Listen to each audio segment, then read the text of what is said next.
CTV News, Vancouver Island Report. Good evening. Thank you for being here. 5 teenagers have emerged from the wilderness in the Cowichan Valley with quite a story of survival to tell. They set out on Monday to do some four-wheeling in the backcountry, but after fighting their way through a spring snowstorm on a remote logging road, they ran out of gas. The region was so remote it had no cell phone coverage, and they had no supplies or warm blankets. And none of them had told their families or friends where they were going or what they were doing. CTV's Scott Cunningham has their story. Conquering the outdoors is the goal for many four-wheel drive adventurers on Vancouver Island. But for one group of friends, the goal of a trip into the backcountry this week was to simply survive. It was kind of a situation where you thought you were going to die. Jessica Atkinson is lucky to be alive. She and 4 friends took a drive Monday on a remote logging road near Cowichan. Their truck ran out of gas. The area is outside of cell phone range, and the 3 boys and 2 girls were stranded without any lifeline to civilization and without anyone knowing where they were. Very unprepared. We had no blankets, no nothing.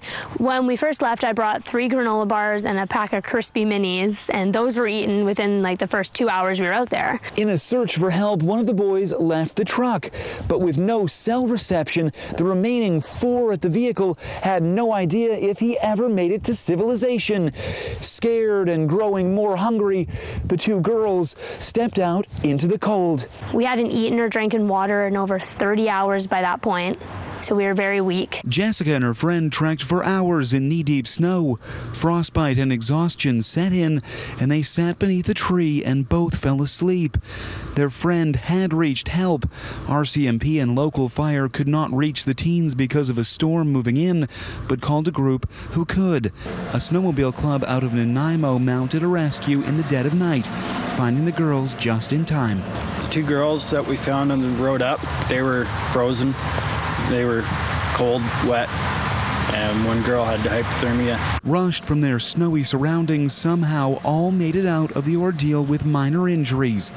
But the four-wheel trip into the woods could have ended much worse. Have extra clothing, food is your biggest concern, and just be prepared. If I was to do it again, I would bring stuff, I would dress warmer, but we started thinking about all of this after the situation had already happened. Rescue workers and RCMP say this story of near death is a perfect example of what not to do when rolling into the outdoors. Scott Cunningham, CTV News, Cowichan Valley.